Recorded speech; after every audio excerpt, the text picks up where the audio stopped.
Bienvenido a este nuevo vídeo.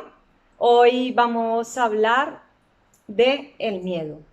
Bien, en el vídeo anterior estuvimos hablando de la importancia de las emociones, que no eran ni buenas ni malas, y hoy vamos a entrar en esta emoción tan importante y que nos influye tanto en nuestra vida.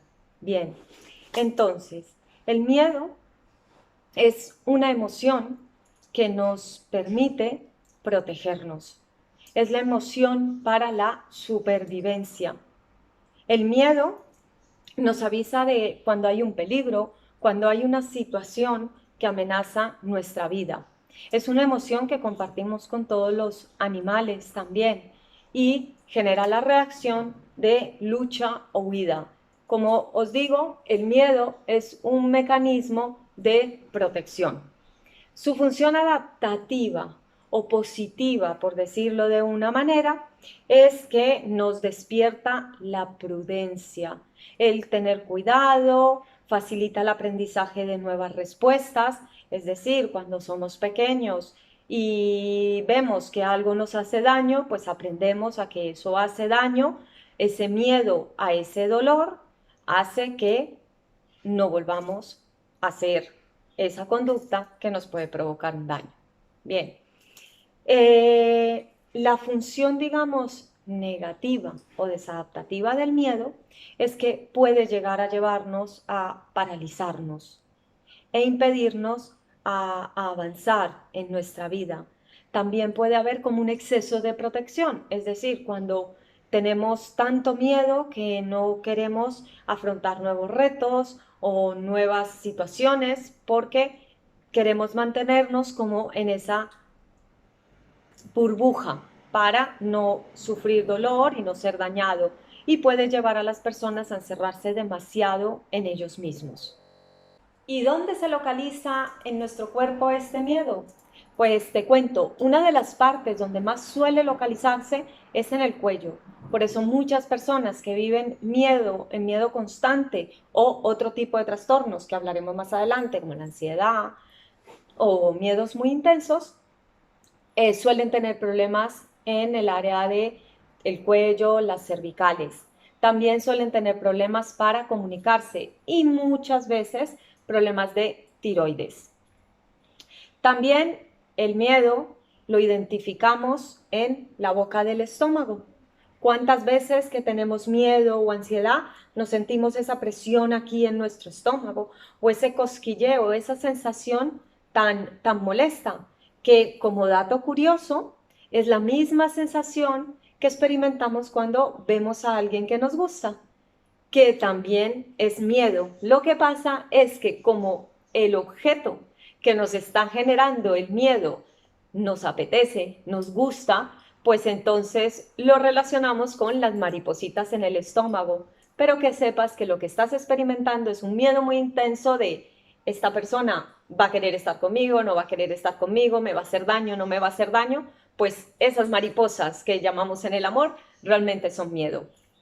También a través de las experiencias intensas del miedo podemos experimentar temblores, sudoración, inmovilización, problemas con la orina y dolores en la parte baja de nuestra espalda. Es decir, en todo lo que es como las lumbares están asociadas al miedo. Y algo muy importante, y es en lo más, donde más se ve el miedo o la ansiedad en una persona, son los problemas gástricos e intestinales. El nervio vago conecta al estómago directamente y por eso cuando hay ciertos niveles de ansiedad muy intensos, empieza a haber problemas gástricos como gastritis, úlceras o otro tipo de trastornos. Por eso cuando una persona sufre de colon irritable y tiene periodos de más estrés o más nerviosismo, suelen empeorar sus síntomas. El sistema límbico, también conocido como el cerebro reptil, que es el que compartimos con todos los animales, está compuesto por un conjunto de estructuras cuya función está relacionada con las respuestas emocionales, el aprendizaje y la memoria. Nuestra personalidad, nuestros recuerdos y en definitiva el hecho de ser como somos depende en gran medida del sistema límbico. Este sistema está en constante interacción con la corteza cerebral. Una transmisión de señales de alta velocidad permite que el sistema límbico y el neocórtex trabajen juntos. Y esto es lo que explica que podamos tener el control sobre nuestras emociones. La amígdala, una estructura muy pequeña, es la encargada de controlar y generar todas las emociones y actividades como el afecto, la amistad y el amor, también la furia, el miedo y la agresión. Es el centro de la autopreservación en muchos animales y provoca la famosa sensación de lucha-huida. La amígdala forma opiniones sobre cierta información. Por ejemplo, el tigre es aterrador o el jefe es amigable. Si la amígdala se remueve, podríamos perder la capacidad de juzgar cosas de forma emocional. El hipotálamo es la estructura más eficiente en relación con la expresión de la emoción. Regula nuestra respuesta a las emociones. El hipocampo, su principal función es formar la memoria a largo plazo en el cerebro. Esta función también se extiende a la interpretación de los recuerdos y de los estímulos. El tálamo es el centro de control del sistema límbico. Las acciones de la amígdala, el hipotálamo y el hipocampo pasan a través de este. El lóbulo frontal es el lóbulo que provoca la solución de problemas, el razonamiento, el control de los impulsos y el juicio. Estas cualidades permiten atenuar y controlar las emociones fuertes que se pueden generar por medio del sistema límbico. Este es el sector del cerebro que se conecta con el bien mayor en contraposición a la gratificación inmediata. Primero, modera nuestras reacciones emocionales frenando las señales del cerebro límbico y en segundo lugar, desarrolla planes de actuación concretos para situaciones emocionales. Mientras que la amígdala proporciona los primeros auxilios en situaciones emocionales externas, el lóbulo prefrontal se ocupa de la delicada coordinación de nuestras emociones. Cuando nos hacemos cargo de las preocupaciones amorosas de nuestra mejor amiga o tenemos sentimientos de culpa a causa de un montón de actos que hemos dejado de lado o fingimos calma en una conferencia donde estamos muy nerviosos, siempre está trabajando el neocórtex. La emoción del miedo se mueve a través de dos vías. Una vía rápida y una vía lenta. Es decir, la vía rápida implicaría el estímulo, el tálamo, la amígdala y habría una respuesta inconsciente, es decir, automática, donde no hay control de la corteza frontal ni conciencia por parte de la persona. La vía lenta, el estímulo pasa por el tálamo, por la corteza y hay una respuesta consciente. Te pongo un ejemplo. Si vamos por la noche caminando por una calle a lo mejor oscura o bastante vacía y sentimos que alguien nos está siguiendo, automáticamente por supervivencia se activa la vía rápida, que empezamos a sentir señales de activación. Taquicardia, empezamos a andar más acelerados, ¿vale? Empezamos a actuar para protegernos, para luchar o para huir. En un momento dado, miramos para atrás y en ese momento, supón que te giras y ves a una persona mayor que realmente no genera una amenaza para ti. En ese momento, la vía lenta es la que se ha activado y te permite comprender la situación y regular esa reacción inicial que se produjo a través de la vía rápida. Es decir, el sistema vuelve y se regula porque realmente no hay ninguna amenaza. En todas las situaciones donde reaccionamos de manera rápida para nuestra supervivencia es gracias a esa vía rápida. Y gracias a la vía lenta es cuando ante situaciones que realmente no están significando una amenaza para nuestra vida, nuestra parte prefrontal, nuestro lóbulo prefrontal es capaz de parar los impulsos de la amígdala. ¿Y ahora de qué te voy a hablar? Te voy a hablar del sistema nervioso simpático y parasimpático, que son realmente los encargados de nuestras respuestas de miedo en este caso que estamos hablando, ¿vale? Pero se encargan de muchísimas más funciones. Entonces, el ser humano somos el animal más débil. ¿A qué me refiero? A que nosotros no tenemos pieles gruesas, no tenemos garras, no tenemos colmillos, somos realmente, comparados con muchos animales en la Tierra, somos seres muy indefensos. Entonces, estos sistemas se fueron desarrollando a través de la evolución para que el ser humano pudiera sobrevivir frente a otros animales que le superaban en tamaño, en fuerza y en todo. Bien, entonces, ¿qué pasaba? Vamos a imaginarnos un primitivo allí atrás en el tiempo que de repente estaba en el campo y veía que un animal más grande y fuerte que él iba a atacarle. En ese momento su sistema nervioso simpático se activa. ¿Y eso qué quiere decir? Que su corazón comienza a acelerarse para mandar muchísima más sangre a las extremidades, tanto a las piernas para que pudiera huir y a los brazos para poder luchar en caso de que sea necesario. La mente en ese momento necesita estar muy rápida, muy acelerada, porque esa persona necesitaba ver hacia dónde huir, hacia dónde esconderse. Luego, el sistema digestivo se paraliza, porque mientras tú estás huyendo porque te van a comer o te va a matar un animal, no vas a ir comiendo ni es necesaria esa función. Es decir, los recursos se optimizan hacia lo que se necesita realmente. El sistema inmunitario decae completamente. ¿Por qué? Porque la amenaza está afuera.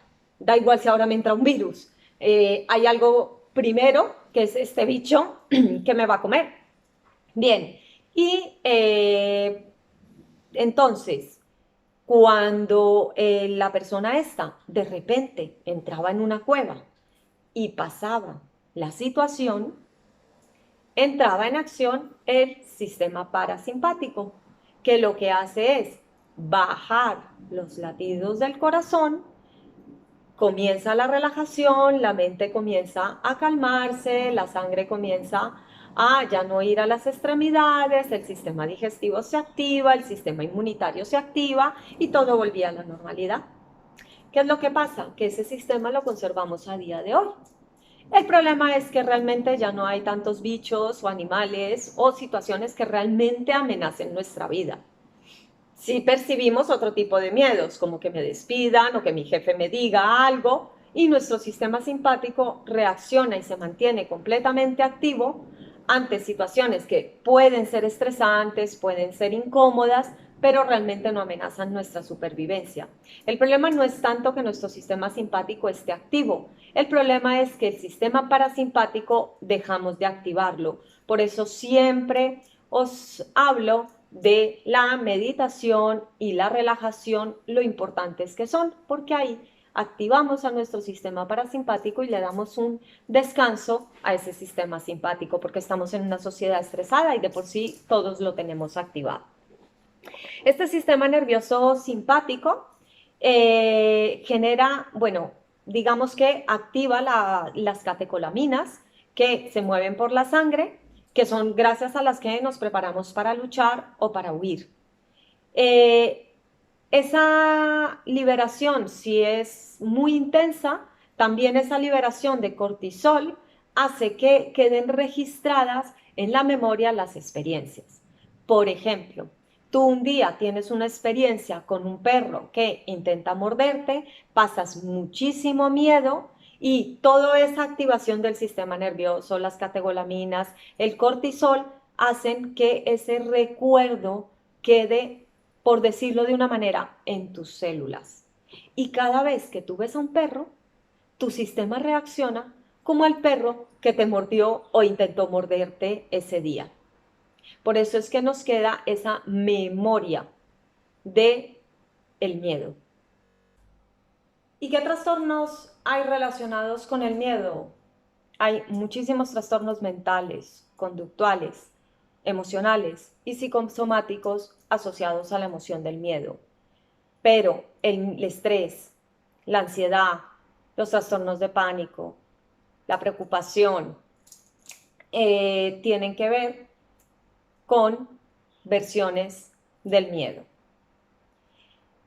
Todas estas emociones intensas, sea ansiedad, sea estrés, sean ataques de pánico o sea el mismo miedo, baja nuestras defensas e incrementa la posibilidad de enfermar. ¿Recuerdas cuando te contaba la historia del primitivo? Bien, pues recuerda que nuestro sistema inmunitario ante amenazas externas reduce su función. Por eso, mientras más miedo vivimos y más en el día a día, nuestro sistema inmunitario es cada vez más débil. Por eso las personas que están muy estresadas suelen enfermar. El procesamiento cognitivo, es decir, ¿qué pasa en nuestra mente, no? En relación al miedo, ¿vale? Cuando nosotros percibimos un estímulo, se hace una valoración primaria que es amenaza, ¿verdad? Porque es lo que activa al miedo. Y luego hay una valoración secundaria, es si yo tengo los recursos necesarios para afrontar esa amenaza. Eso se hace en cuestión de milisegundos. Cuando vivimos en miedo hay una reducción de la eficacia de los procesos cognitivos, obnubilación y una focalización extrema hacia el objeto que nos genera el miedo. Por eso cuando estamos viviendo situaciones de ansiedad especialmente, todo lo que nos genera ansiedad se focaliza automáticamente ahí el cerebro para intentar resolverlo y parece que en tu vida no hay absolutamente nada más. Pero todo esto son cosas importantes del miedo en su función adaptativa. Si a mí me van a asesinar y yo no focalizo mi atención en esa persona que me va a asesinar, pues me va a pillar desprevenida. El problema es cuando, como os he estado diciendo, no son amenazas reales a nuestra supervivencia. Tu jefe puede ser muy mal jefe, pero no te va a matar. Y tú solamente puedes estar atento a eso. Respecto a la experiencia subjetiva del miedo, es decir, cómo lo experimentamos, cómo lo sentimos, es una de las emociones más intensas y desagradables que podemos tener, ¿no? Experimentar. Nos genera aprensión, desasosiego y malestar. Es como una sensación de pérdida de control. Seguramente que muchos de los que estáis viendo esto sabéis de qué os estoy hablando. ¿Y qué situaciones activan el miedo? Pues todas las situaciones que son potencialmente peligrosas para nuestra vida, todas las situaciones que son novedosas y misteriosas, es decir, todo lo que sea fuera de nuestra zona de confort, aunque sea para bien, va a activar el miedo. Es decir, un ascenso en el trabajo, aunque lo lleves soñando toda tu vida, va a activar el miedo porque tu sistema no lo conoce y es una situación nueva y ante las situaciones nuevas es la emoción que se tiene que activar. También cuando experimentamos dolor o nos anticipamos a experimentar dolor, se activa esta emoción. Aunque en vídeos posteriores iremos entrando en todas estas versiones del miedo, voy a daros unas pequeñas puntualizaciones para que empecemos a diferenciarlas del miedo. Entonces, primero, el estrés. El estrés se refiere a todas esas situaciones en las que nuestro sistema está muy alerta y activado, ya sea por sobrecarga o porque hay situaciones que no conocemos y necesitamos estar muy atentos y aprender. El estrés no es patológico en sí mismo, es decir, cuando tú vas a empezar un nuevo trabajo o tienes retos, es normal sentir estrés porque nos activa. El problema es cuando ese estrés se va cronificando, cuando ya no son nuevos retos y ante todo empieza a ser un problema cuando tú sientes que tú ya no tienes los recursos adecuados para enfrentar la situación que estás experimentando o que tienes que experimentar. Y en la parte adaptativa, digamos, del estrés, hace que la persona esté muy motivada, que se deje como absorber por la actividad, que necesita hacer cosas para conseguir sus objetivos y le moviliza. Normalmente cuando estamos ante ese estrés de algo que nos está absorbiendo, algo que es importante, algo que estamos comenzando, esa actividad se prioriza sobre todas las demás áreas de nuestra vida, es decir, familia, salidas, incluso comer y dormir. En momentos puntuales es bueno y es necesario, todos lo hemos vivido porque tenemos como que sacrificar una parte. El problema es cuando esto no tiene un tiempo definido y pasan días y días y días, llega un momento en que el sistema ya no lo puede soportar. Porque la persona comienza a estar tan centrado en eso que comienza a olvidarse de su salud, de su bienestar y de su descanso. La ansiedad, nuestra amiga la ansiedad. Sabéis que ahora mismo es uno de los trastornos que más están afectando a nuestra sociedad junto con la depresión. La ansiedad por sí misma también es una emoción adaptativa.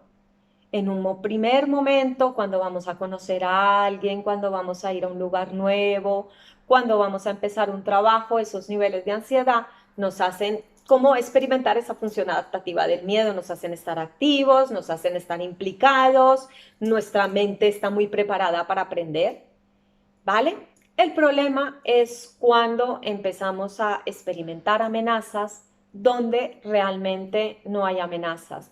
La ansiedad se activa ante amenazas que pueden afectar a nuestros propios intereses, a nuestra imagen o nos pueden afectar a nivel social. Como puedes ver, ya no es tanto de supervivencia como el miedo. Es una respuesta emocional al estrés. Es decir, un estrés continuado puede generar problemas de ansiedad. Ahora, no todos los problemas de ansiedad tienen que ver con el estrés. La ansiedad nos avisa de que hay un desequilibrio interno, que hay algo que estamos percibiendo que nos sobrepasa y que no podemos afrontar. Es un estado de ánimo muy forzado. Realmente la ansiedad nos lleva a las parálisis. En su nivel adaptativo nos lleva a actuar y a movernos, pero cuando ya comienza a ser desadaptativa, nos va paralizando y nos impide la acción. Y nuestro estado de ánimo suele empezar a decrecer. Entonces, tanto el estrés como la ansiedad en un momento inicial son adaptativos y nos ayuda a enfrentar nuevos retos. El problema es cuando eso se va manteniendo en el tiempo o cuando ya ni siquiera hay retos que afrontar y yo estoy experimentando esto, con lo cual empiezan a haber manifestaciones somáticas, es decir, en el cuerpo y psicológicas.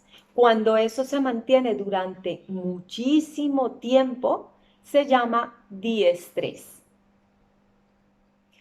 Las fobias son los temores a alguna situación específica. Son miedos que se han intensificado tanto que se vuelven fobias y nos llevan a evitar constantemente el estímulo que nos genera esa fobia. Produce muchísimo sufrimiento y nos paraliza mucho. Por ejemplo, una persona que tiene fobia a volar, a lo mejor le encanta viajar, pero cada vez que tiene que viajar va a pasar muchísimo sufrimiento.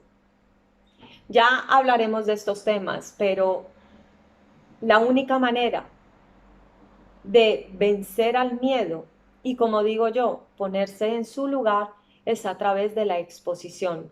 Solo cuando nos vamos exponiendo a las situaciones y nuestra mente va viendo que realmente no pasa nada y seguimos vivos, poco a poco esa exposición va haciendo que el miedo se reduzca.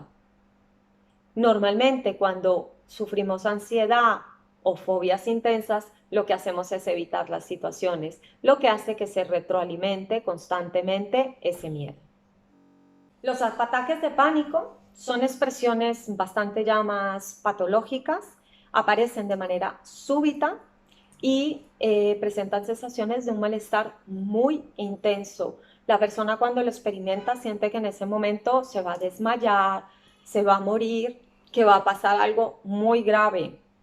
Suelen ser muy paralizantes, suelen durar unos minutos, ¿vale? No suelen ser tan alargados, pero la persona queda bastante agotada después de experimentarlos y sobre todo que se pasa tan mal que os acordáis que os decía que el miedo se queda grabado en nuestras células cuando nos enfrentamos a una situación muy intensa. Bien, pues cuando una persona experimenta un ataque de pánico, su mayor miedo es volver a experimentarlo.